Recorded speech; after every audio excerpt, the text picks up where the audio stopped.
Bienvenidos, valientes de la oscuridad. Antes de adentrarnos en historias que estremecen el alma, te invito a unirte a nuestra comunidad de voces en la oscuridad. Suscríbete al canal y activa la campanita para no perderte ninguna narración aterradora. Prepárate, la penumbra aguarda.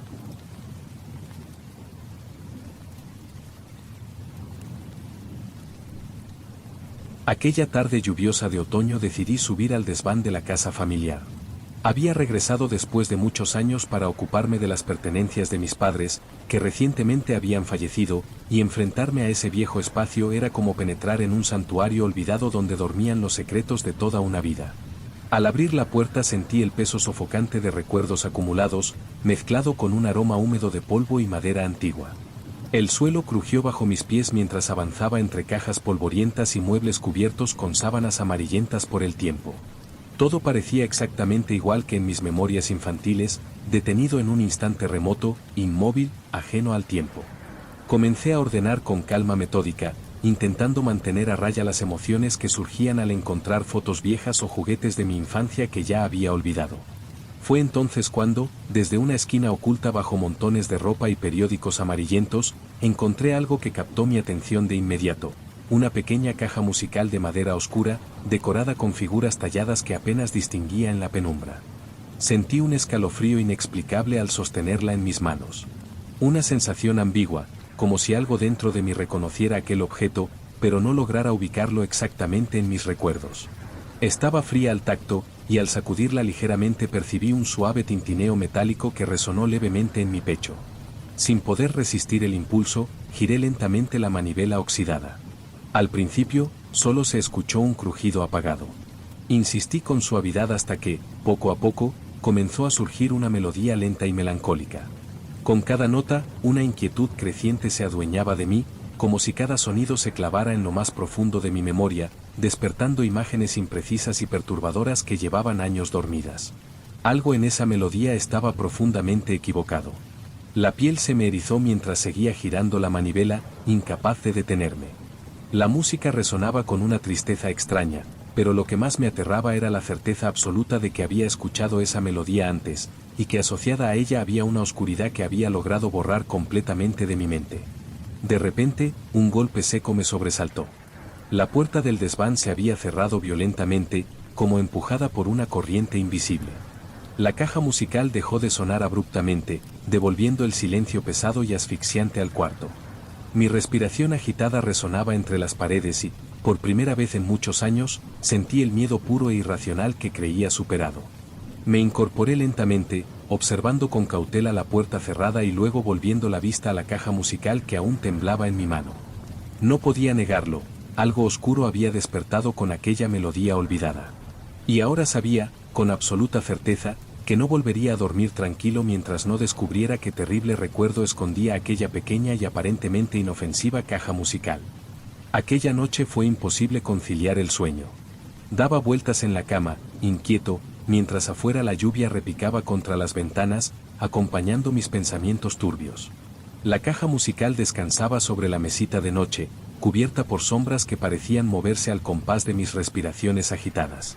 Intenté cerrar los ojos, pero la melodía persistía en mi cabeza, como si cada nota se hubiera tatuado lentamente en mi mente. En la oscuridad de mi habitación, la inquietud dio paso a imágenes fragmentadas, escenas confusas que emergían desde algún rincón olvidado de mi memoria. Veía rostros distorsionados, cuartos oscuros, siluetas que me observaban desde la distancia, siempre acompañadas por la misma melodía inquietante.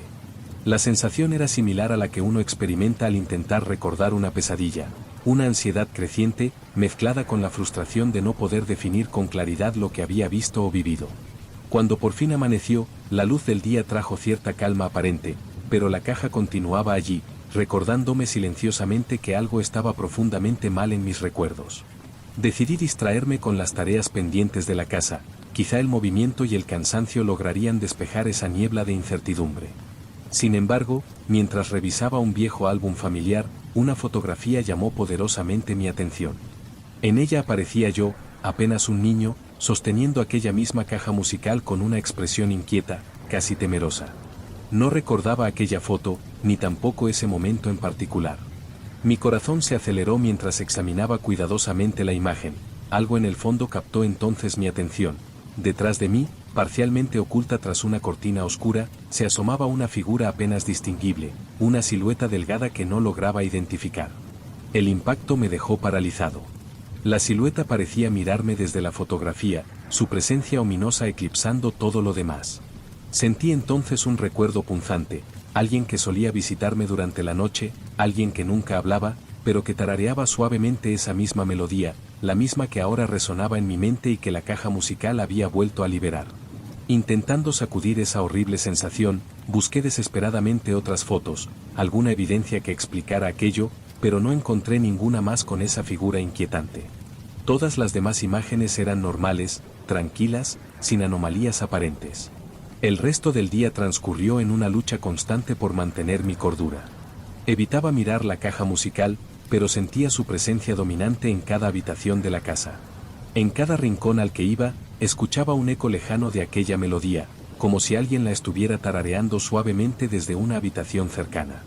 Al caer la noche nuevamente, tomé una decisión. No podía seguir ignorando aquello.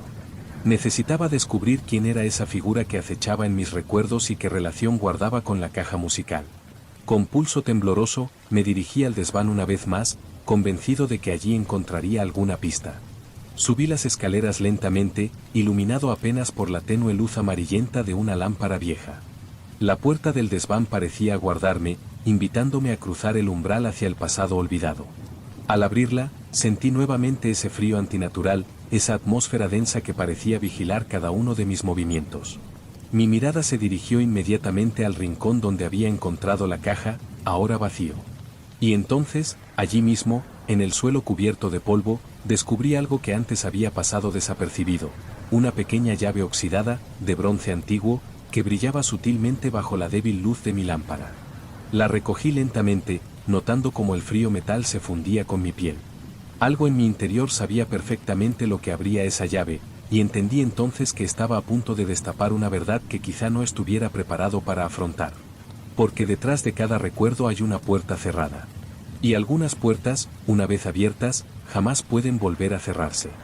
Mi mano aferraba la pequeña llave de bronce con tanta fuerza que sentía como los bordes afilados se clavaban en mi palma. Mi corazón latía desbocado, resonando en mis oídos, mientras observaba la llave preguntándome en qué cerradura encajaría. Sabía, instintivamente, que no tendría que buscar demasiado lejos.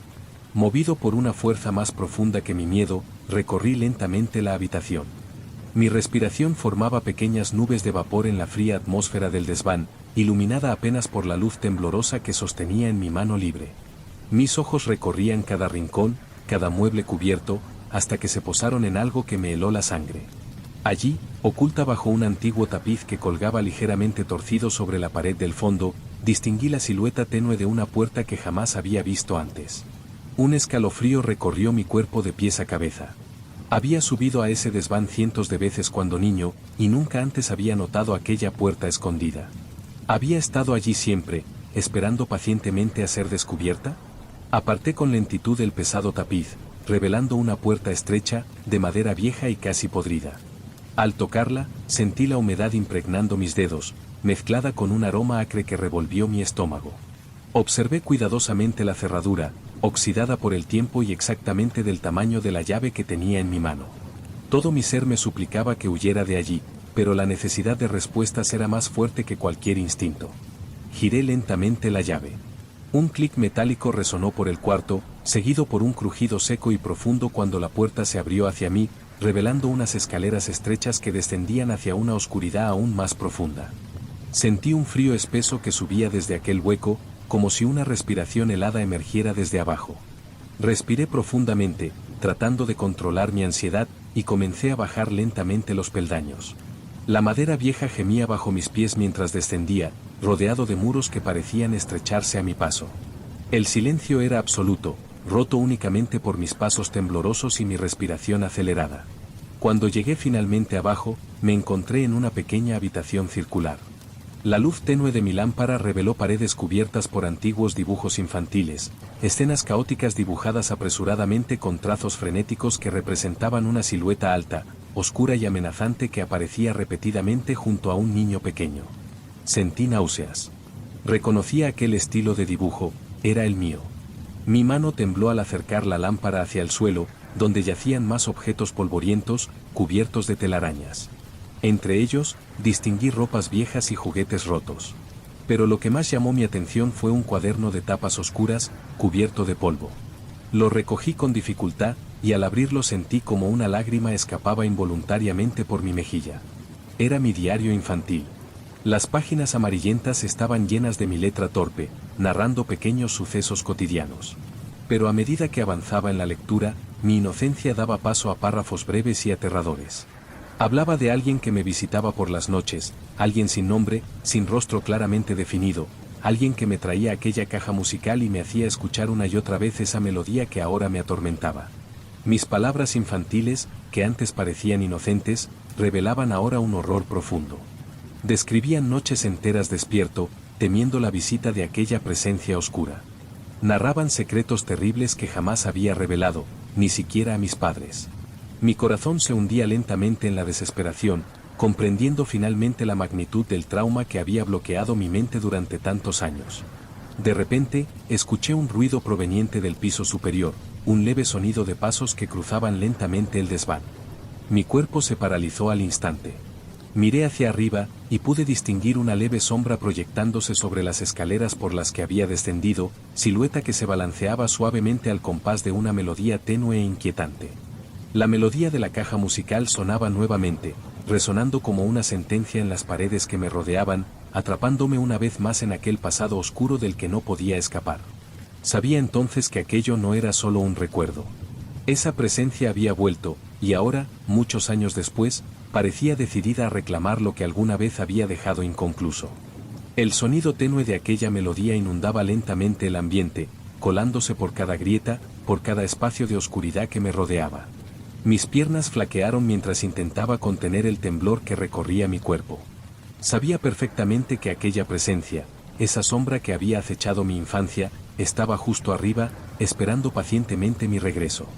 Con esfuerzo reuní todo el valor posible y ascendí lentamente la escalera, mi lámpara proyectando sombras inquietantes sobre las paredes estrechas. Cada peldaño parecía alejarme más de la seguridad, devolviéndome a un pasado oscuro del que había tratado de huir sin éxito. Al llegar al umbral del desván, me detuve brevemente, intentando calmar mi respiración acelerada antes de atravesar la puerta. Entré con cautela, sintiendo inmediatamente que algo más ocupaba aquel espacio conmigo. La luz débil de la lámpara oscilaba en mi mano, revelando apenas fragmentos de lo que ocurría en la penumbra. Pero no tardé mucho en encontrar la fuente de aquella melodía. La caja musical descansaba abierta en medio del suelo, su manivela girando lentamente, como movida por una mano invisible. Miré alrededor buscando desesperadamente aquella silueta oscura, pero solo encontraba vacío y sombras.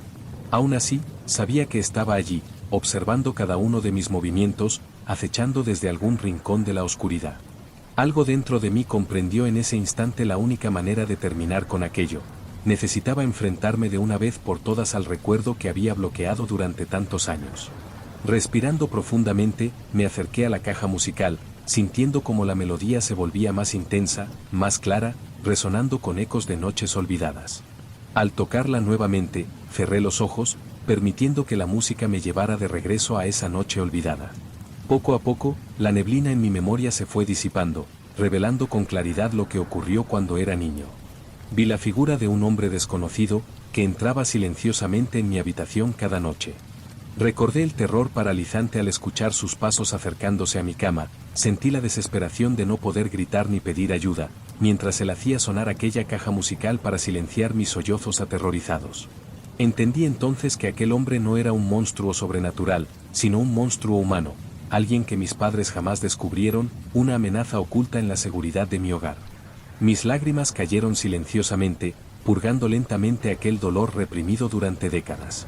El recuerdo era cruel, desgarrador, pero enfrentarlo directamente me devolvía la fuerza que aquella silueta me había robado años atrás. Al abrir los ojos, noté cómo la caja musical comenzaba a ralentizarse hasta detenerse por completo. El silencio que siguió fue absoluto.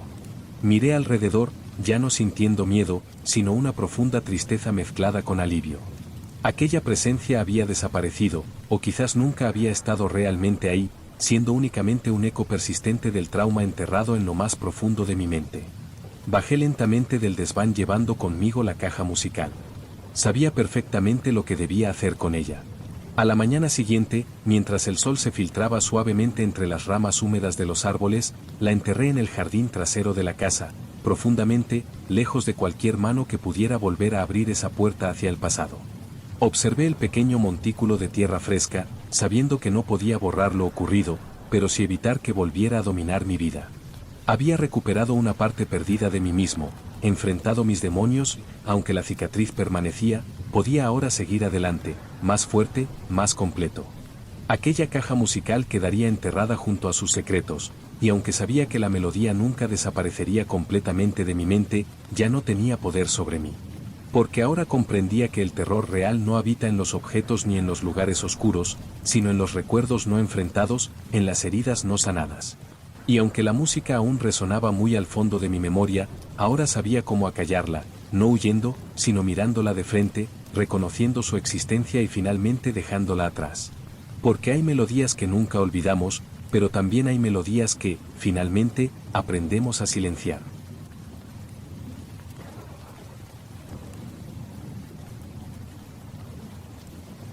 Nunca me gustaron demasiado las sorpresas, especialmente aquellas que venían sin remitente ni explicación.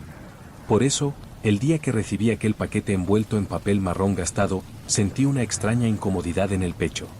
No esperaba ningún envío, y menos aún algo con una etiqueta anónima y escrita a mano. Abrí la caja lentamente, intrigada pero cautelosa. En su interior descansaba un muñeco de trapo, con cabello de lana marrón, ojos de botón negro y una sonrisa torcida bordada con hilo rojo. Su ropa parecía hecha a mano, gastada por el tiempo y ligeramente deshilachada. Pero lo más inquietante no era su aspecto deteriorado, sino la manera en que parecía observarme con una mirada silenciosa y profunda, como si detrás de esos botones negros hubiera algo consciente, observando desde una oscuridad inexplicable. Sin poder evitarlo, tomé al muñeco en mis manos, sintiendo el tacto áspero y frío de la tela. Me pregunté quién habría podido enviarlo, y sobre todo, ¿por qué a mí?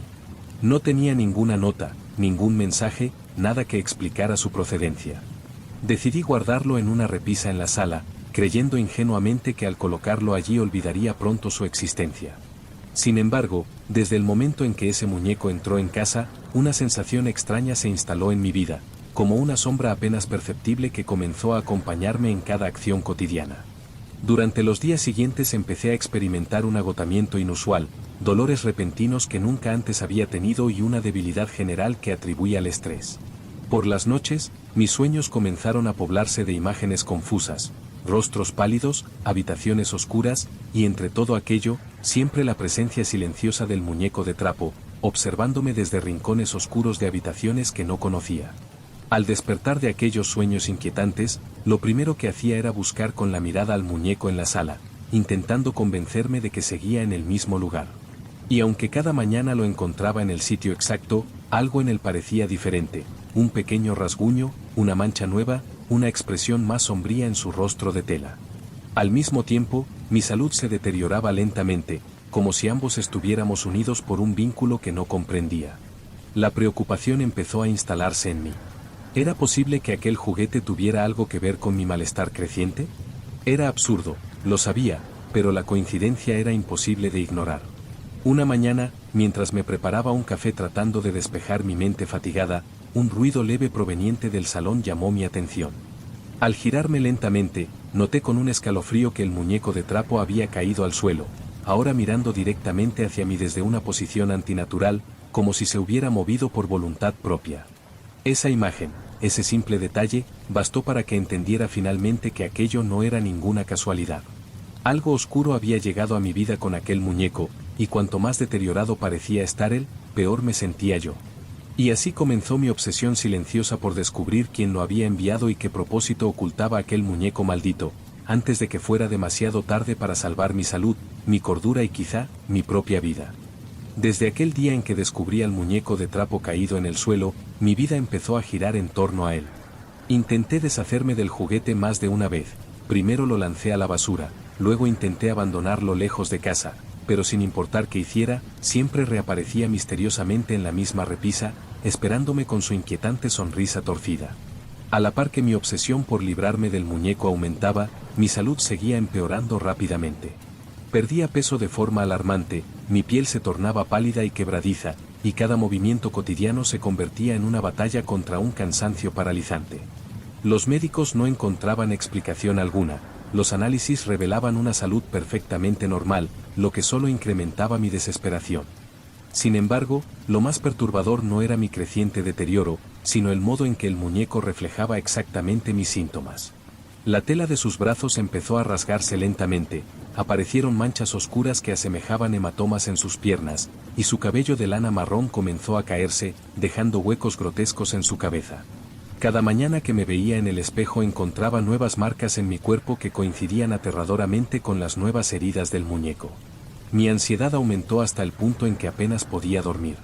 Cuando lograba conciliar el sueño, las pesadillas eran vívidas y angustiantes. Me veía a mí misma atrapada en habitaciones sin salida, en las que aquel muñeco me perseguía lentamente, acercándose más y más mientras yo intentaba inútilmente gritar por ayuda. Pero de mi garganta no salía ningún sonido, solo un gemido sordo y desesperado. Durante el día, en mis momentos de lucidez, empecé a investigar la procedencia del muñeco. Pregunté a vecinos, amigos, familiares lejanos, nadie sabía nada al respecto. Hasta que, una tarde gris en la que apenas podía mantenerme en pie, recibí la llamada de una prima que había estado ausente durante años. Su voz, llena de preocupación, me reveló algo que nunca habría esperado escuchar. Ella había tenido un muñeco similar en su infancia, enviado también de manera anónima. Recordaba haber sufrido síntomas idénticos a los míos, hasta que un día el muñeco desapareció misteriosamente. Sin embargo, el daño ya estaba hecho, desde entonces, su salud jamás volvió a ser la misma. Su voz tembló mientras me contaba que, al desaparecer su muñeco, había encontrado una nota escondida bajo su cama con una frase breve que jamás logró olvidar: cuando termine contigo, buscará otro huésped. Al colgar el teléfono, sentí que el aire me faltaba. Comprendía al fin la magnitud de lo que me estaba ocurriendo. Ese muñeco era una especie de parásito, algo maligno que absorbía lentamente la vitalidad de quien lo poseía. Ahora, consciente de la verdad, sabía que debía actuar rápido si quería sobrevivir. Aquella noche, con las fuerzas que aún me quedaban, tomé al muñeco en mis manos temblorosas y, por primera vez, hablé con él en voz baja, suplicando que me dejara en paz, que abandonara mi vida y buscara otro lugar lejos de mí. Mi voz sonaba débil, cansada, desesperada, mientras el muñeco solo me observaba desde esos botones negros que parecían burlarse silenciosamente de mi impotencia. Sin embargo, al acabar mis súplicas, noté que algo había cambiado en su rostro.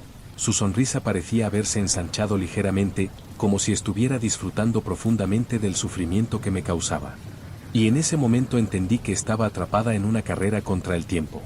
O conseguía romper aquel vínculo infernal, o muy pronto el muñeco no sería el único que acabaría convertido en un amasijo de tela gastada y olvidada. La noche siguiente decidí que no podía esperar más. Si aquel muñeco era un parásito, entonces debía destruirlo antes de que absorbiera lo poco que quedaba de mi energía. Preparé todo en silencio: una bolsa de lona, cerillas, un frasco de alcohol y una pala. Mi cuerpo estaba débil, pero mi determinación era más fuerte que nunca. Lo envolví cuidadosamente en la bolsa, evitando mirarlo directamente. Aún así, podía sentir el peso extraño que tenía, demasiado denso para un simple juguete de trapo. Mientras lo cargaba hacia la puerta, tuve la clara sensación de que algo se movía dentro de la tela. Salí de casa en plena madrugada, con la luna escondida tras nubes pesadas. Caminé hasta un descampado a las afueras, un lugar lo suficientemente apartado para que nadie viera lo que iba a hacer. Abrí la bolsa y lo dejé caer al suelo. El muñeco quedó boca arriba, mirándome con esa sonrisa torcida que ahora parecía más amplia, casi triunfante. Sin perder tiempo, lo rocié con alcohol y encendí una cerilla. La llama crepitó y en un segundo el fuego empezó a devorar la tela. Me quedé observando, esperando que el calor me devolviera la fuerza arrebatada, que la maldición se rompiera al reducirlo a cenizas. Pero lo que ocurrió me paralizó. A medida que el fuego avanzaba, sentí un dolor agudo y ardiente en mis extremidades, como si mi propia piel estuviera quemándose. Miré mis brazos y vi, horrorizada, cómo aparecían ampollas rojas que se extendían rápidamente. Grité y traté de apartarme, pero cuanto más se consumía el muñeco, más intenso era el sufrimiento. No tuve más remedio que apagar el fuego, cubriéndolo con tierra y asfixiando las llamas. El dolor disminuyó lentamente, pero la tela chamuscada del muñeco parecía moverse levemente, como si respirara. Lo observé, jadeante, comprendiendo con absoluto terror que destruirlo físicamente no lo mataría, no mientras estuviera ligado a mí. Mientras recogía la bolsa con manos temblorosas, algo en mi interior me susurraba que este vínculo no podía romperse con fuego ni cuchillas. Era algo más profundo, algo que necesitaba un tipo de corte que no se veía, un quiebre en la conexión que nos unía. Volví a casa con el muñeco oculto y un nuevo plan formándose en mi mente. Si quería vivir, debía encontrar a la persona que lo había enviado. Solo quien lo puso en mis manos podría saber cómo romper la maldición, o quizá, solo quizá, tendría que entregarlo a otro para salvarme. Y aunque la idea de condenar a alguien más me llenaba de repulsión, cada vez me costaba más decidir si quería morir lentamente o sobrevivir a cualquier precio. Pasé los días siguientes investigando con la poca energía que me quedaba. Llamadas, mensajes, preguntas discretas, hasta que una pista surgió por casualidad. Un anticuario del barrio viejo recordó haber visto un muñeco exactamente igual al mío años atrás, en manos de una mujer de cabello blanco y voz áspera, que solía visitar su tienda para vender objetos con historia. Me dio una dirección, una casa destartalada en las afueras, a medio camino entre la ciudad y el campo. No me lo pensé.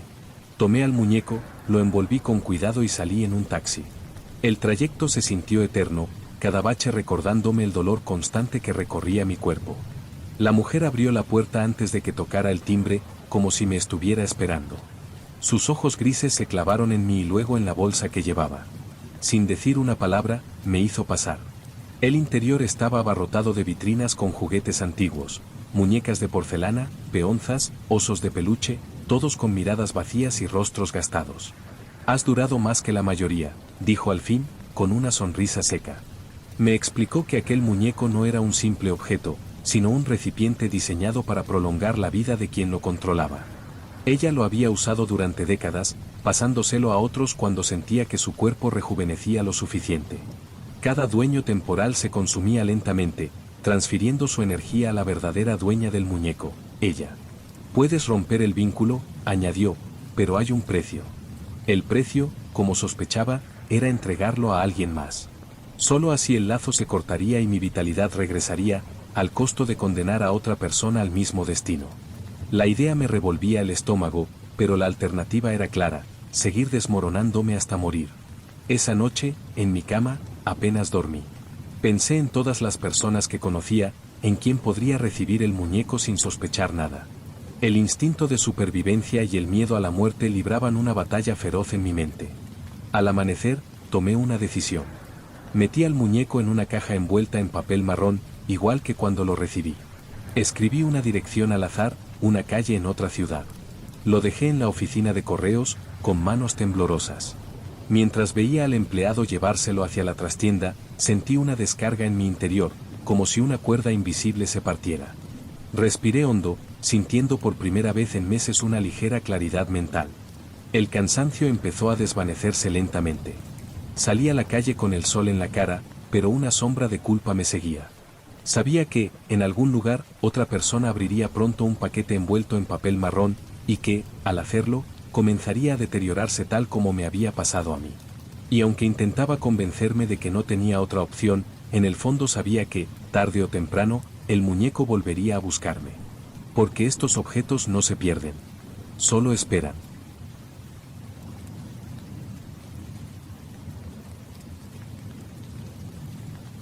Nunca fui una persona especialmente nostálgica, pero cuando heredé la vieja casa de mi abuelo, me encontré explorando cada rincón con una curiosidad que no recordaba haber sentido desde niño. Era una vivienda de techos altos, madera crujiente y paredes llenas de polvo acumulado durante décadas. El desván fue lo último que revisé. Una sola bombilla colgaba del techo, proyectando sombras largas sobre montones de cajas y muebles cubiertos con sábanas amarillentas. Fue allí donde, en una pequeña caja de madera tallada con intrincados grabados, encontré la colección. Eran soldados de plomo, pintados a mano con un detalle impresionante, uniformes minuciosos, expresiones faciales marcadas y armas diminutas que parecían reales. Había un general, varios soldados rasos y un tamborilero con la pintura desgastada en la cara. A pesar de la capa de polvo, algo en ellos me transmitía una sensación incómoda, como si hubieran estado esperando mi llegada. Cerré la caja y me la llevé al salón, pensando que sería un buen recuerdo para conservar. Esa noche, los alineé sobre una repisa, organizados como si estuvieran listos para una formación militar. Sin embargo, en la madrugada, un ruido me despertó. Un golpeteo rítmico, suave pero insistente, provenía del salón. Bajé medio dormido, pensando que quizá algún marco de fotos había caído al suelo, pero al encender la luz, sentí un escalofrío helado. Los soldaditos ya no estaban alineados. Ahora formaban un pequeño círculo en el centro de la mesa, y el tamborilero estaba de pie al frente, con sus diminutos brazos levantados, sosteniendo el tambor como si estuviera tocándolo. Me quedé mirándolos largo rato, intentando encontrar una explicación lógica. Tal vez el temblor de la casa o algún descuido mío, pero sabía que no era así. No los había colocado así. No podían moverse por sí solos. Decidí volver a la cama, atribuyéndolo a mi cansancio, pero antes de irme los recolqué en su posición original. A la mañana siguiente, al despertar, un extraño presentimiento me hizo correr al salón. Esta vez, los soldaditos estaban formados en fila, apuntando sus diminutas armas hacia la puerta de entrada. Y sobre la mesa, junto al tamborilero, había una diminuta mancha roja que no estaba la noche anterior. No lo sabía aún, pero aquello era solo el inicio de una serie de formaciones nocturnas que, cada vez, parecían anunciar algo terrible que pronto se volvería real. Esa misma tarde, mientras intentaba distraerme con tareas domésticas, el recuerdo de los soldaditos apuntando a la puerta me rondaba la cabeza. No podía evitarlo, cada vez que cruzaba por el salón, los miraba de reojo, como si en cualquier momento fueran a girar sus diminutas cabezas hacia mí. Esa noche decidí hacer una prueba. Coloqué mi teléfono frente a la repisa, grabando en silencio. Revisé varias veces que los soldados estuvieran alineados, con el tamborilero al centro y el general en un extremo. Luego apagué las luces y subí a dormir.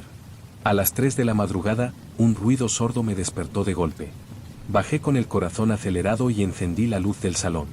Los soldados ya no estaban en la repisa.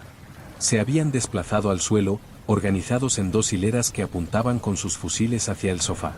El tamborilero estaba detrás, con el brazo levantado, como dando una señal de ataque. Me estremecí al ver que, justo en el centro del sofá, había una nueva mancha roja. Más grande que la anterior. Revisé la grabación en el teléfono y lo que vi me heló la sangre. A mitad de la noche, los soldados empezaron a moverse lentamente, con pasos cortos y metálicos, como si el plomo golpeara la madera. El tamborilero tocaba un ritmo grave y constante. No había manos humanas, no había hilos ni trucos. Ellos se movían solos. A la mañana siguiente, mientras todavía intentaba asimilar lo ocurrido, recibí una llamada. Era mi vecina del piso de al lado. Durante la madrugada, su marido había sufrido un infarto fulminante, sentado en su sofá. A la misma hora en la que los soldados habían apuntado el suyo. Intenté convencerme de que era una coincidencia macabra, pero esa misma noche, cuando desperté con el corazón encogido, encontré a los soldados alineados en dirección a la ventana. Sus diminutas armas apuntaban hacia la calle, y en el cristal había aparecido una diminuta grieta en forma de estrella, justo donde apuntaban. A la mañana siguiente, un coche había chocado contra un poste frente a mi casa. El conductor murió al instante. Comencé a comprenderlo, los soldaditos no eran solo juguetes antiguos. Eran heraldos de muerte. Sus formaciones nocturnas no eran aleatorias, eran advertencias, anuncios de tragedias inminentes que siempre terminaban cumpliéndose.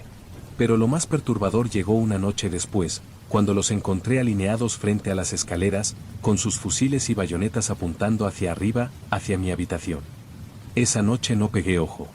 No podía dejar de imaginar sus diminutas figuras ascendiendo los escalones, el tambor resonando en la oscuridad. Cada crujido de la casa me ponía en tensión, cada sombra parecía moverse. Me quedé sentado en la cama, mirando la puerta cerrada, convencido de que en cualquier momento escucharía ese golpeteo metálico de sus pasos. No llegó, al menos no mientras yo estuviera despierto. Cuando amaneció, reuní el valor para bajar. El salón estaba como siempre, pero los soldados ya no estaban en la repisa. Seguí su rastro, pequeñas huellas metálicas sobre el polvo de la madera, subiendo por los escalones. Al llegar a mi habitación, sentí un frío súbito. Allí estaban, dispuestos en semicírculo junto a mi cama, todos apuntando directamente hacia donde había estado durmiendo. Y sobre el suelo, justo a la altura de mi cabeza, había una mancha roja más grande que nunca. El tamborilero estaba frente a los demás, con el brazo levantado, como congelado en la orden de disparar. No sé por qué, pero tuve la certeza de que, si el brazo bajaba, algo fatal me ocurriría. En un arranque de pánico, recogí a todos los soldados y los metí en la caja donde los había encontrado. La cerré con cinta adhesiva y la guardé en el armario más alejado, incluso poniéndole llave. Me repetía que eran solo objetos inanimados, que todo era producto de mi mente, pero el temblor en mis manos me traicionaba. Esa noche intenté dormir, pero a mitad de la madrugada un sonido me arrancó de los sueños, el golpe seco y repetitivo de algo pequeño chocando contra madera. Venía del armario. Al encender la luz vi cómo la puerta del armario se movía, temblando con cada golpe. El ruido se detuvo de pronto, y entonces escuché un nuevo sonido, mucho más cercano, un redoble suave y rítmico, justo al pie de mi cama. Me quedé paralizado, sin atreverme a mirar. Lo supe sin necesidad de verlo, el tamborilero estaba ahí. El redoble era hipnótico, constante, como el latido de un corazón ajeno. Durante unos segundos pensé que tal vez estaba soñando, que si no me movía, aquello desaparecería. Pero entonces, el tambor se detuvo, y en ese silencio absoluto escuché el sonido seco de metal chocando contra madera, justo a la altura de mi pecho. Tragué saliva y encendí la luz de la mesilla. Estaban todos allí. Los soldados en formación cerrada, alineados sobre mi cama, tan cerca que podía ver el brillo opaco de la pintura en sus rostros. El general al frente, con el fusil alzado, y detrás, el tamborilero, con el brazo levantado, congelado en la última señal antes de atacar. El miedo me paralizaba, pero la certeza de que aquello acabaría conmigo si no actuaba me obligó a moverme. Con un impulso desesperado, barrí con el brazo a todos los soldados, haciéndolos caer al suelo. Tomé al tamborilero con la mano temblorosa y corrí hacia el desván, donde aún estaba abierta la trampilla del tejado. No pensé, solo actué. Arrojé al tamborilero con todas mis fuerzas hacia la noche, oyendo cómo golpeaba contra las tejas antes de desaparecer. Luego lancé el resto de los soldados uno a uno, hasta que la caja quedó vacía. Me quedé sentado en el suelo, respirando con dificultad. La casa estaba en silencio, como si nada hubiera pasado. Creí que lo había logrado. Pero al amanecer, cuando bajé al salón, vi algo que me heló la sangre. Los soldados estaban nuevamente alineados sobre la repisa, impecables, como si nunca hubieran salido de allí. Todos, excepto el tamborilero. En su lugar, había un espacio vacío, y sobre la madera, una pequeña mancha roja. Esa noche dormí con la puerta de la habitación cerrada y un mueble bloqueando el paso, pero no importó. Justo a las 3 de la madrugada, el sonido del tambor comenzó de nuevo. Ya no provenía de un rincón específico, parecía estar dentro de mi cabeza, golpeando desde dentro, marcando un ritmo que no podía ignorar. Comprendí que el tamborilero no necesitaba estar físicamente cerca para dar la señal final. Que ese ataque ya estaba en marcha. Y ahora, mientras escribo esto con las manos entumecidas, sé que el momento se acerca. Cada golpe es más lento, más grave. Cuando el último llegue, el brazo bajará, y yo dejaré de respirar.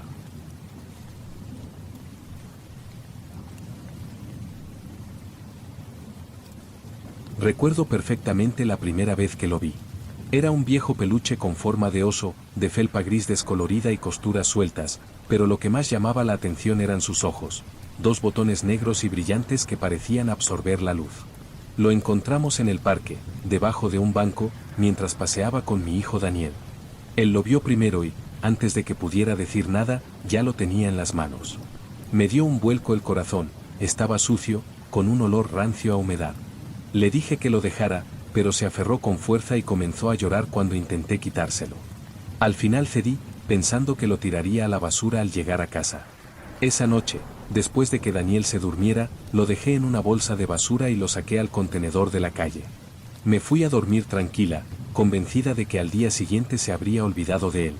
Pero a la mañana siguiente, el peluche estaba sentado en la silla de su habitación, intacto, como si nunca hubiera estado fuera. Daniel jugaba con él, hablándole en voz baja. Juraría que no lo había vuelto a sacar de la basura. Los días siguientes, el comportamiento de mi hijo comenzó a cambiar. Era un niño tranquilo, pero empezó a tener arrebatos de ira, a gritarme por cosas mínimas y a encerrarse en su cuarto durante horas. Cuando lo espiaba, siempre lo veía con el oso, susurrándole al oído. Una noche, mientras él dormía, volví a deshacerme del peluche. Esta vez lo dejé en un contenedor a varias calles de distancia. Me aseguré de verlo caer entre los restos de basura y cerré la tapa con fuerza. Pero a la mañana siguiente, estaba otra vez en su habitación, sentado sobre la almohada, con los ojos de botón brillando en la penumbra. Fue entonces cuando comprendí que no importaba cuántas veces lo tirara, siempre volvería. Y cada vez que regresaba, Daniel parecía más lejano, como si algo en su interior estuviera cambiando, y no para bien. Con el paso de las semanas, Daniel dejó de hablarme de forma normal. Sus respuestas eran cortas, mecánicas, como si no le interesara nada que no fuera ese peluche. No jugaba con sus otros juguetes, no veía sus programas favoritos, solo se quedaba sentado, con el oso en las manos, murmurando palabras que no podía entender. Al principio creí que era imaginación mía, pero comencé a escuchar otra voz en su habitación. No era la de Daniel. Era grave, susurrante, como si viniera de muy lejos, y se mezclaba con la voz de mi hijo en una especie de diálogo inquietante. Cada vez que me acercaba y abría la puerta, todo quedaba en silencio. Una noche, pasada la medianoche, escuché pasos en el pasillo. Salí de mi habitación y vi a Daniel caminando lentamente hacia la puerta principal. Llevaba el peluche en brazos y sus ojos estaban abiertos, pero vacíos, sin expresión. Intenté detenerlo, pero me empujó con una fuerza que no era normal para un niño de su edad. Cuando logré sujetarlo, me gritó algo que me dejó helada. Él dice que no eres mi madre. Lo llevé de vuelta a la cama, pero apenas se durmió, vi como el peluche giraba lentamente la cabeza hacia mí. No fue un giro natural, sino un movimiento tenso, como si las costuras se estiraran para permitirlo. A la mañana siguiente, encontré dibujos en su escritorio. No eran como los que solía hacer.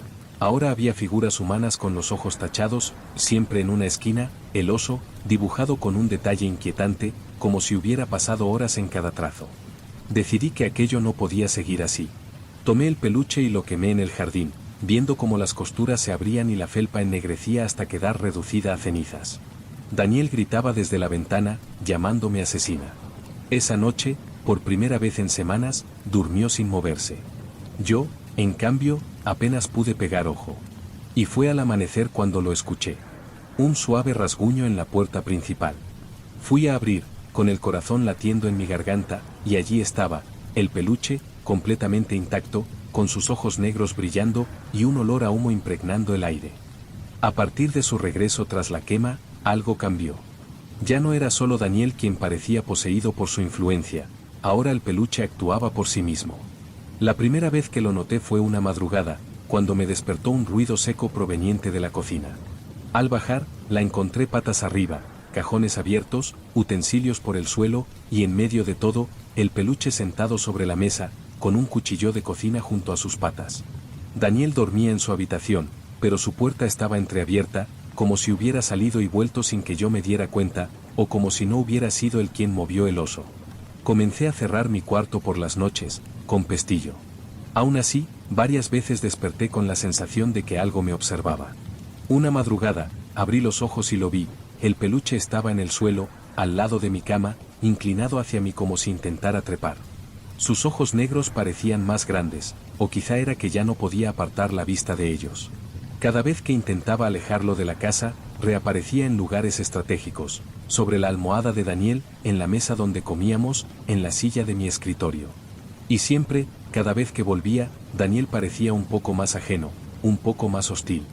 Un día, al recoger su ropa sucia, encontré en su bolsillo un objeto diminuto, un botón negro idéntico al de los ojos del peluche. Me quedé mirándolo largo rato, sintiendo un frío inexplicable en la nuca. Al levantar la vista, Daniel estaba en la puerta, observándome en silencio. «No lo pierdas», dijo con voz grave, que no era la suya. «Es para cuando te toque a ti». Esa noche el peluche no apareció en su habitación. Lo encontré en la mía, sentado sobre mi almohada. Y esta vez, en lugar de quedarse inmóvil, lo vi mover uno de sus brazos hacia mí, como invitándome a acercarme. No pude dormir. El peluche seguía allí, inmóvil sobre mi almohada, pero sentía que, si cerraba los ojos, algo cambiaría. Decidí encerrarlo en un armario, rodeado de cajas y con la puerta trabada con una silla. Me repetí que al amanecer lo llevaría lo más lejos posible y no volvería a mirar atrás. Pero a las 3 de la madrugada, un golpeteo suave me despertó. Venía del armario. Primero fue un rasguño débil, como uñas contra la madera. Luego un ruido seco, repetido, cada vez más fuerte. Hasta que, de pronto, todo quedó en silencio. Me quedé rígida, esperando, y entonces escuché una voz susurrante, tan cerca que parecía estar dentro de mi cabeza. Es ahora. El pestillo del armario se abrió solo, y las cajas cayeron al suelo. En la oscuridad, 2 puntos brillantes me miraban. El peluche bajó lentamente, sus patas blandas golpeando el suelo con un sonido hueco. Se detuvo frente a la cama y alzó un brazo, igual que la última vez, pero ahora traía algo en la mano, el botón negro que había encontrado en el bolsillo de Daniel. Se subió a la cama y me lo colocó en el pecho. Al tocarme, sentí un frío insoportable, como si me extrajeran el aliento. No podía moverme. Veía cómo el peluche inclinaba la cabeza, observándome, mientras susurraba palabras en un idioma que no entendía. Cuando desperté, estaba amaneciendo. El botón seguía en mi mano cerrada, y Daniel me miraba desde la puerta. Su voz era la suya, pero cargada de algo más. Ya casi es tu turno. Ese día, Daniel estuvo extrañamente alegre, como si se hubiera liberado de un peso. Yo, en cambio, sentía que algo dentro de mí se estaba apagando poco a poco. Esa noche, el peluche no estaba en la casa. Ni en la habitación de Daniel. Ni en el armario. Lo encontré al amanecer, sentado sobre mi pecho mientras dormía, con ambos ojos de botón brillando, y un tercero cosido donde debería estar mi corazón.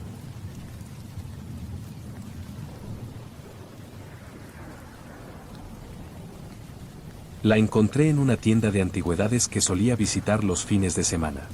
Era una casa de muñecas extraordinaria, una réplica victoriana, de 3 plantas, con detalles tan minuciosos que parecía hecha por un artesano obsesivo. Las paredes tenían papel pintado desgastado, las lámparas eran de cristal, e incluso había pequeños cuadros con marcos dorados. Lo más extraño era que reconocí su fachada al instante. Era idéntica a una casa real que había en las afueras de mi pueblo natal, un lugar que siempre me había inquietado de niño porque estaba abandonado y en ruinas. Le pregunté al dueño de la tienda si sabía algo de su origen, pero solo dijo que había llegado en una compra de lote y que nadie más se había interesado por ella. La compré sin pensarlo. Siempre había sentido una atracción morbosa por aquella casa real, y tener su versión en miniatura me parecía fascinante. Esa noche la coloqué en una mesa del salón y me quedé observando cada detalle. El interior estaba completamente amueblado, diminutas camas con sábanas arrugadas, sillones tapizados, una cocina con utensilios metálicos, y en el ático, un pequeño baúl cerrado. No se podía abrir, la cerradura era demasiado pequeña incluso para una aguja. Al día siguiente, cuando volví de trabajar, algo había cambiado. En el salón de la casa de muñecas, junto al sofá, había una figura humana diminuta, tallada con increíble realismo. No recordaba haberla visto antes. Era un hombre con traje oscuro, tumbado de lado, y con una pequeña mancha roja en el pecho. Pensé que quizá estaba allí desde el principio y no lo había notado. Pero al amanecer siguiente, había otra figura nueva en el comedor, una mujer de vestido verde, desplomada sobre la mesa, con un hilo rojo pintado en el cuello. No tardé en darme cuenta de algo aterrador.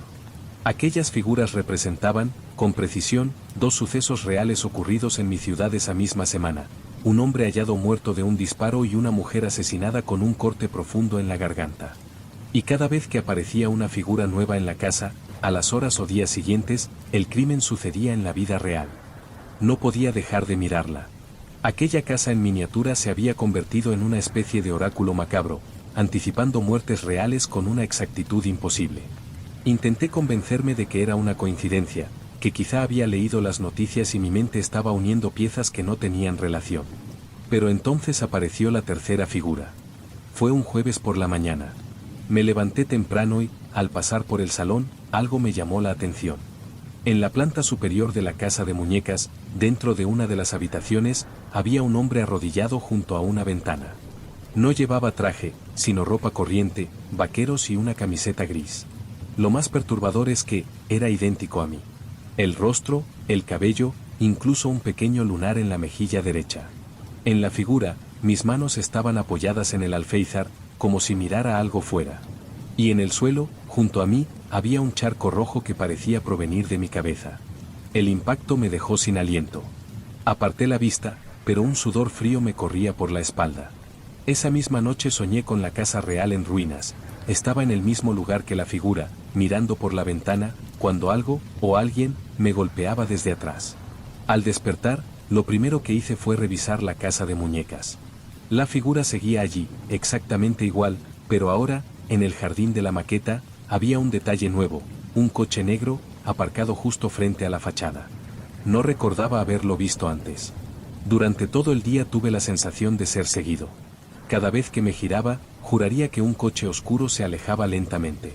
En ese momento comprendí que la casa no solo mostraba lo que iba a pasar, también estaba dándome pistas sobre cuándo y dónde ocurriría. Y que mi turno se acercaba. No podía quedarme esperando a que la escena de la casa de muñecas se cumpliera. Si el lugar que mostraba era la casa real en ruinas, tal vez allí encontraría una manera de evitar lo que iba a suceder. Conduje hasta las afueras al caer la tarde. La casa estaba tal y como la recordaba de niño, ventanas rotas, el tejado hundido en algunas zonas, maleza creciendo por todas partes. A pesar de su estado, la semejanza con la maqueta era escalofriante. Incluso el coche negro estaba allí, aparcado a pocos metros, con las ventanillas tintadas y el motor apagado. No había nadie a la vista. Entré por la puerta principal, que colgaba de una bisagra. El interior olía a polvo y madera húmeda. Cada habitación era una réplica exacta de las que tenía la casa de muñecas, hasta en los muebles viejos y la distribución de los objetos. Subí las escaleras, siguiendo el recorrido que había visto en la miniatura. Cuando llegué a la habitación del segundo piso, la sangre se me heló. En el suelo, junto a la ventana, había una figura en miniatura idéntica a la de la casa de muñecas, pero era de tamaño real. Y estaba hecha de una especie de cera grisácea. Tenía mis rasgos, mi ropa, e incluso el lunar en la mejilla. Me observaba con una expresión vacía, como si estuviera esperándome. Un crujido detrás de mí me hizo girar. La puerta se cerró sola. Y en el reflejo roto de un espejo pude ver algo que no estaba allí antes. En la maqueta invisible que parecía superponerse a la realidad, la figura que me representaba ya no estaba arrodillada. Ahora estaba desplomada en el suelo, con el charco rojo extendiéndose bajo la cabeza. Me lancé hacia la puerta, pero estaba atascada. Afuera, escuché el sonido de pasos pesados subiendo por la escalera. Los pasos se acercaban, pausados, resonando como un reloj que marca la cuenta regresiva. Golpeé la puerta, grité, pero nadie respondía, hasta que una voz masculina, suave y casi cordial, habló desde el pasillo. «Por fin estás aquí». La cerradura cedió, y un hombre entró. Era delgado, de cabello blanco, vestido con un delantal de cuero manchado de polvo y pintura. En las manos llevaba una caja de madera con herramientas diminutas, cuchillas, pinceles, agujas. Sus ojos tenían un brillo húmedo, como si disfrutara de mi miedo. «Siempre hay sitio para uno más», dijo mientras se arrodillaba junto a la figura de cera que me representaba. «La casa nunca está completa sin sus habitantes». Intenté retroceder, pero sentí que el aire se volvía espeso, como si la habitación me atrapara. Él sacó una aguja larga y comenzó a coser la base del cuello de la figura, con movimientos precisos. Cada vez que la aguja atravesaba la cera, yo sentía un pinchazo ardiente en el mismo lugar de mi cuerpo. Me di cuenta entonces, no era la maqueta la que anticipaba los crímenes. Era este hombre, este artesano maldito, que creaba las figuras antes de matar. La casa de muñecas era su catálogo, un mapa de lo que había hecho y de lo que haría. Con un último nudo, cortó el hilo y colocó la figura junto a la ventana. Sentí un mareo intenso, como si mi cuerpo ya no me perteneciera. Él sonrió, satisfecho. «Mañana, alguien encontrará tu cuerpo aquí, y en mi colección, ya no faltará nadie». Caí al suelo, y mientras mi visión se oscurecía, lo último que vi fue la maqueta, donde, en el salón, ya había aparecido una nueva figura. No era mía. Era de alguien que aún no conocía.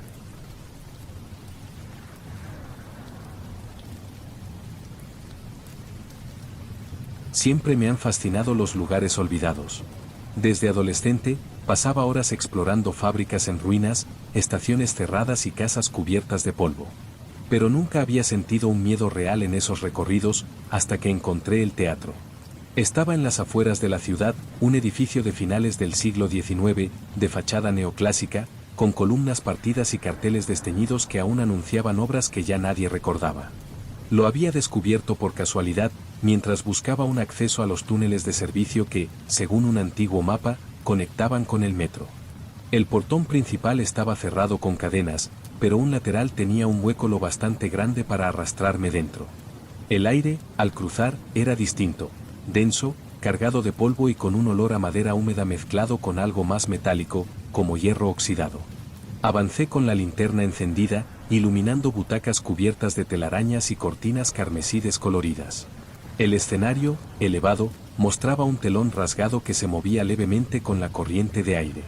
Me acerqué a una trampilla abierta junto a la parte trasera y, movido por la curiosidad, bajé por una estrecha escalera que crujía bajo mis pies. El sótano estaba lleno de baúles viejos, roperos con disfraces y maniquíes decapitados. Fue entonces cuando lo vi. En una esquina, sentado sobre una silla rota, había un títere de madera. Era de tamaño humano, quizá 1,80 m, con articulaciones finas y una cabeza desproporcionada. Su rostro estaba tallado con una expresión extrañamente melancólica, y la pintura de los labios, descascarada, dejaba entrever la madera gris debajo. No parecía un simple objeto olvidado. Estaba demasiado bien conservado, pese a la humedad del lugar. La cuerda que lo sujetaba al techo estaba tensa, como si alguien lo hubiese colocado allí recientemente. Al examinarlo más de cerca, noté algo que me incomodó. Sus ojos no eran de vidrio, sino de un material orgánico. Brillaban con una humedad imposible para un objeto de ese tipo. Y lo más perturbador es que estaban fijos en mí, aunque no me moviera. Un escalofrío me recorrió la espalda. Pensé en irme, pero algo me impulsó a tocarlo. Al apoyar mi mano sobre su hombro, sentí un calor tenue, como si la madera guardara un resto de temperatura humana. Ese fue mi primer error. Esa noche, mientras intentaba dormir, escuché un ruido en mi casa. Era un golpeteo suave, como madera golpeando madera. Y entonces lo vi, apenas iluminado por la luz de la calle, el títere, de pie junto a la puerta de mi habitación. Me quedé paralizado, sin poder apartar la vista de esa silueta rígida. La madera de su cuerpo reflejaba destellos pálidos bajo la luz exterior, y aunque sus articulaciones estaban inmóviles, tenía la inquietante sensación de que se había movido segundos antes. No recuerdo exactamente cómo pasó, pero después de un parpadeo, ya no estaba. Revisé cada rincón de la casa, incluso el patio trasero, pero no encontré rastro.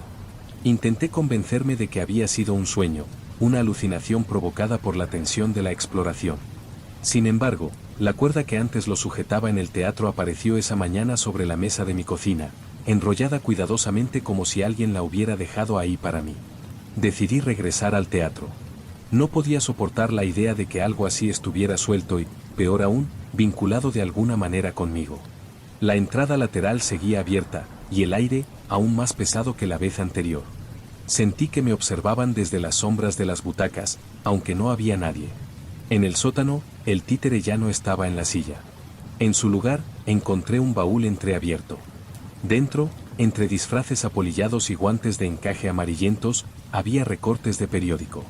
Las fechas iban desde 1912 hasta 1946, y todos hablaban de accidentes y muertes relacionadas con el teatro, tramoyistas que caían desde las alturas, actores que enfermaban de forma repentina, incendios provocados sin culpable aparente. En varias fotos de compañía, detrás del elenco, se veía una figura alta, con la misma forma rígida y rostro inexpresivo del títere. Entre los papeles había una carta, escrita a mano con tinta marrón. Él aprende de todos los que pisan el escenario. Él conserva su voz, su mirada, su esencia. No es un objeto, es el último actor que queda cuando todos han caído. Comprendí que el títere no era simplemente un adorno de utilería. Era una presencia que había acompañado al teatro durante décadas, alimentándose de quienes trabajaban allí. Al volver a la superficie, escuché un ruido metálico detrás del telón. Lo atravesé con cuidado y allí estaba, de pie, en el centro del escenario. La luz que se colaba desde una claraboya iluminaba sus facciones de forma que parecían casi humanas. Noté algo nuevo, el rostro ya no mostraba tristeza. Ahora había una sonrisa apenas marcada, como si reconociera que yo había descubierto parte de la verdad. No me moví. Él tampoco. Pero su sombra en el suelo se inclinó hacia adelante, como si quisiera acercarse, mientras su cuerpo permanecía recto. Supe entonces que había cruzado una línea invisible. Ya no era solo un espectador, el títere me había elegido. A partir de ese día, mi vida empezó a llenarse de pequeños desajustes. No era solo que soñara con el teatro casi todas las noches, sino que en cada sueño, el escenario estaba iluminado y el títere me observaba desde las tablas, como si esperara que yo subiera. Durante el día, encontraba señales. Mi taza de café aparecía en lugares donde no la había dejado. Puertas que recordaba haber cerrado, abiertas de par en par. Y lo más inquietante, mi espejo del pasillo comenzó a mostrar cosas que no deberían estar allí. Una mañana, mientras me abotonaba la camisa frente al espejo, vi que mi reflejo se movía con un leve desfase, como si imitara mi gesto en lugar de replicarlo al instante. Me quedé quieto y el reflejo permaneció inmóvil, pero en sus ojos había un brillo apagado, como el de la madera barnizada. Me aparté de golpe y tropecé con algo. Era una astilla, larga y pulida, con restos de pintura roja en un extremo. La reconocí al instante, del mismo tono que los labios del títere. Cada vez que me veía en superficies reflectantes, un escaparate, una ventana, el cristal oscuro del microondas, tenía la sensación de que lo que miraba no era del todo yo. Mis movimientos eran más rígidos, mis gestos más contenidos, como si algo estuviera moldeándolos poco a poco. Empecé a investigar más sobre el teatro. Descubrí que antes de cerrar, había sido famoso por un espectáculo de marionetas humanas, donde los actores eran suspendidos con arneses y cuerdas invisibles. Un crítico de la época mencionaba que el protagonista de aquellas funciones tenía una presencia inhumana, pero fascinante, como si no estuviera interpretando, sino mostrando su auténtico ser. Lo llamaban el actor de madera. Cuanto más leía, más notaba que algo en mi cuerpo cambiaba. Mis articulaciones crujían al moverme, y mis pasos resonaban huecos, como si mis huesos fueran más livianos. Una noche, mientras intentaba conciliar el sueño, escuché un golpeteo rítmico en el suelo, justo debajo de mi cama. El mismo compás que había oído en el escenario. Cuando encendí la luz, no había nadie. Pero el aire estaba impregnado del olor a madera húmeda del teatro. No dormí el resto de la noche. Al día siguiente, decidí que la única forma de detener esto era volver al teatro y destruir al títere. Pero en lo más profundo de mi mente, una voz, o quizá un pensamiento que no era del todo mío, susurraba que no podría hacerlo. Porque él ya era parte de mí. El día que decidí volver al teatro llovía con fuerza. El cielo parecía tan pesado como mi propia cabeza, y cada paso hacia ese edificio era como caminar en dirección a una cuerda que sabía que terminaría por ahorcarme. El hueco lateral por donde había entrado las veces anteriores seguía abierto, pero esta vez, en lugar de sentir el aire frío y estancado, me recibió un calor sofocante, como si dentro hubiera vida, como si el teatro no estuviera abandonado en absoluto. Las butacas, antes cubiertas de polvo, ahora parecían limpias. El telón, que recordaba raído y desgarrado, estaba entero, rojo intenso, vibrante. El escenario estaba iluminado por un único foco que caía sobre él, y en el centro, el títere. De pie. Esperándome. No colgaba de ninguna cuerda. Estaba erguido, como un actor antes de iniciar su monólogo. Y entonces lo entendí, el teatro no se había deteriorado por el tiempo, sino que había estado dormido, esperando que alguien como yo llegara para reactivarlo. Me acerqué, cada paso resonando más fuerte de lo que debería. Al llegar al pie del escenario, vi mi reflejo en los ojos húmedos del títere. No era mi rostro humano, era una réplica exacta del suyo, tallada en madera, con la misma sonrisa leve, fija e inmutable. En el silencio absoluto, escuché el mecanismo de unas cuerdas tensándose sobre mi cabeza. No venían de él, venían de mí. Sentí como algo invisible tiraba de mis muñecas y tobillos, levantándome. Mi cuerpo dejó de responderme. Mis movimientos se volvieron lentos, precisos, idénticos a los del títere frente a mí. El telón comenzó a abrirse y, en las butacas, sombras sin forma fueron tomando asiento. No eran personas, sino siluetas oscuras, deformes, que parecían hechas de humo. Todas me observaban. El títere dio un paso hacia mí, en ese instante, comprendí la verdad, no era un objeto maldito, sino un papel. Un rol que necesitaba un intérprete nuevo cuando el anterior se consumía. Y yo, había sido elegido para reemplazarlo. Las sombras aplaudieron sin sonido, y la luz del foco se volvió insoportablemente brillante. La madera de mis brazos crujió al moverlos. Mi piel ya no estaba.